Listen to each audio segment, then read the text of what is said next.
Welcome, Cynthia. Thank you for taking time to be on my new podcast, The Power 15, Care of Shakespeare in Detroit, with people who have influenced, mentored, and supported my life and career in some capacity to help make Shakespeare in Detroit sustain over the years. So thank you for that. Of course, I consider you a mentor. Cynthia and I met at the Oregon Shakespeare Festival, which was probably the best professional experience I've ever had outside of creating my own theater, of course. But it was one of the most amazing experiences of my life. She's now the managing director at Hartford Stage, and I'm lucky to have her on for the next few minutes as I hope to inspire some hope. And as always, I'm inspired by Cynthia. So thanks everybody who is tuning into this, and thank you, Cynthia. So my first question to you is, what are you hopeful for in regards to the theater post-COVID-19? What do you think the future of theater actually looks like once we get over this hump? And what advice might you have for an executive director like me at a smaller organization after this is over? Well, one of the things that keeps me kind of grounded is remembering what an ancient tradition and art form theater actually is, right? It's nothing that's going away, because it's been here literally for thousands of years. My first year at the Oregon Shakespeare Festival, we took a donor trip to Turkey and Greece. And I still remember standing at the top of a 10,000 seat outdoor amphitheater that I realized people had sat in literally thousands of years ago. And I think that we're all missing the theater so much because we haven't been able to gather for 8 weeks. But when I put things in the perspective of time, I think, oh yeah, we're going to be back. We're going to be back. And it's going to be really interesting to see the kinds of stories and the way they're being told and who's welcomed into telling them and hearing them when we get through this. So that gives me a lot of hope. Well, I feel lucky because I have mentors to help me navigate things like this, like having a crisis like COVID-19. I feel hopeful because I feel so supported by people like you. But my question is, who are your mentors? Who've been your mentors throughout your career? And what was the best advice that they've given to you that motivates you or has kept you grounded during uncertain or difficult times like this one? Well, I can think back and say, I didn't have a lot of mentors. And yet, there were no one who would have officially called themselves that, or that I would have called them that, because it wasn't nearly as, I think, appreciated or even stated like early in my career. And I think I maybe wasn't always as smart about seeking out mentors, because I know that you would call me your mentor is such a compliment to me, and I feel so supported and affirmed by somebody as talented who's taught me every bit as much, if not more, than I've taught or shared with you. That's a really lovely experience. I have had some people. I had a wonderful boss, Jan Pressler. When I spent about 6 years where I say I was living someone else's life, but really I wasn't.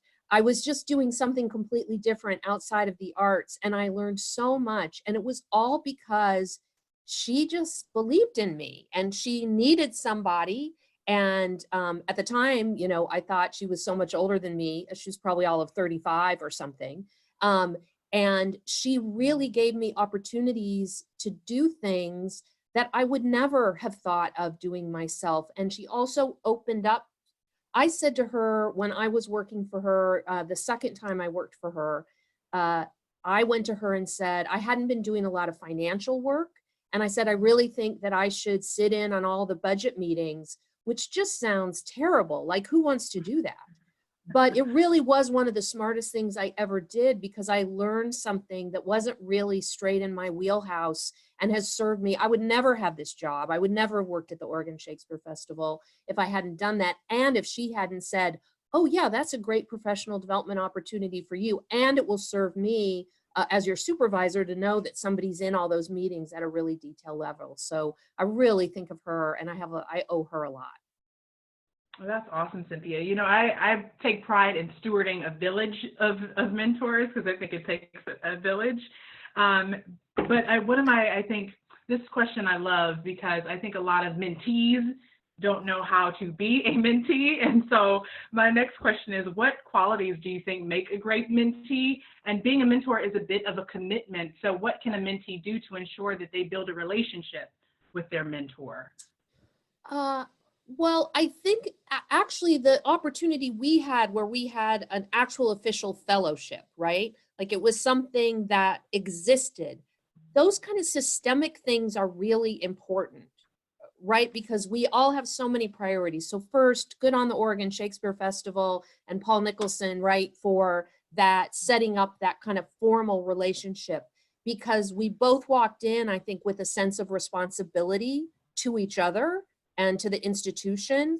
But very quickly, it becomes a very personal relationship, and it becomes great mentees are really want to learn and are very curious and are very interested in their mentor's work. And because when you feel that, you feel like, oh, I have something to share. At the same time, a mentee knows how to read the signs of like, my mentor is too busy. Like that sort of thing of like stepping in and knowing you can step in, and also knowing when, oh, I got to step back a little bit and maybe just observe for a little while because things are too crazy or too busy or too intense. And I can debrief maybe afterwards with my mentor about something I just saw. So that ability to know when to insert yourself and when to step back, and genuine curiosity about both the person and their work, that combination really makes for a great mentee. That's really good. Yeah, I take pride. I should say this.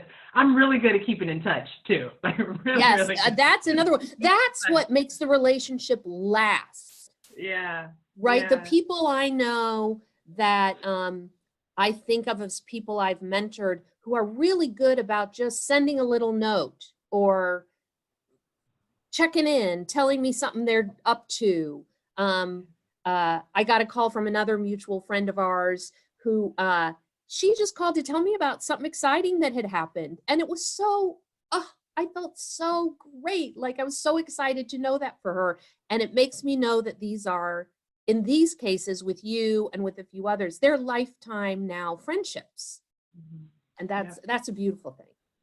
It is. And you know, some people though aren't as lucky as I have been to have official kind of mentoring opportunities like the Paul Nicholson Arts Yeah. Management Fellowship at Oregon Shakespeare Festival. So my question is, if you're someone who aspires for a leadership role in an organization, but you don't necessarily have a fellowship like I had, or you don't necessarily have a ton of experience, where can you start? Well, I think back to that story I told about how I went to my boss and I just said, here's something I'm not very good at yet. I'd like to be better at it. Can you look for opportunities for me?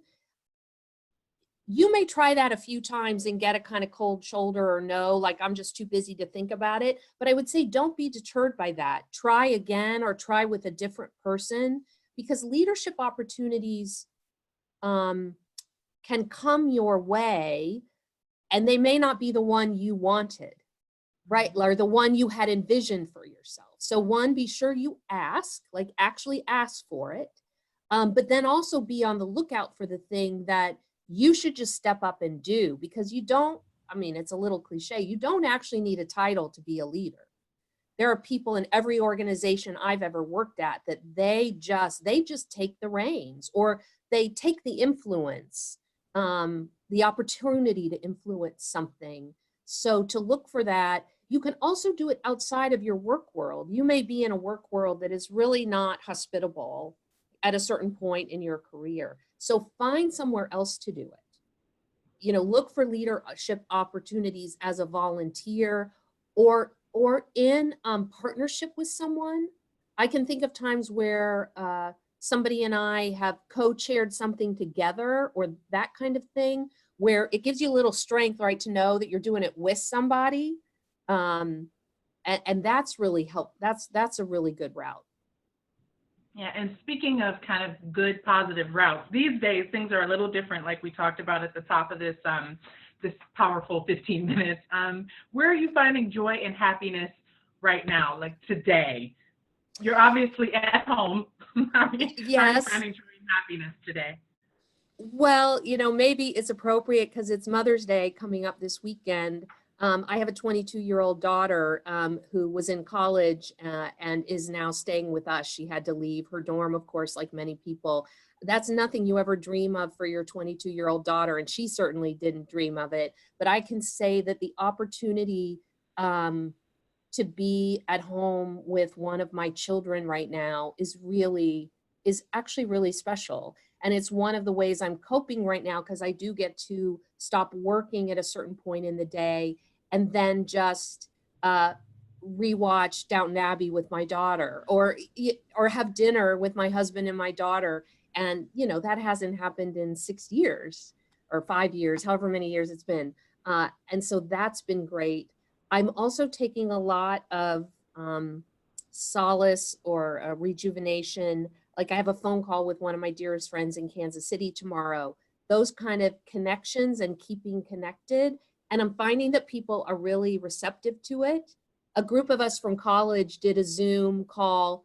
We haven't all been in the same room together since college. And suddenly there were all these faces of people that I met when I was 18 years old. And somehow we're still connected, some of whom I talk to all the time, and some of whom I haven't talked to in literally decades. If you haven't done something like that, I would say do it. It is so terrific. It just, it's the best part of getting older, right? You start realizing I've known this person for decades. Yeah. And that's a lovely thing. Well, speaking of joy and happiness, you brought me that today by being on my podcast. I love being on your podcast. I've never been on a Zoom podcast before. Yeah, well, thank you. And speaking of connecting, yeah, this totally made my day. So that's the 15 minutes. That's Excellent. The Power 15. And thank you again, Cynthia, for being such a great mentor. And I'll connect with you again offline. Thank you. Thank you, Cynthia. All right. Bye-bye now.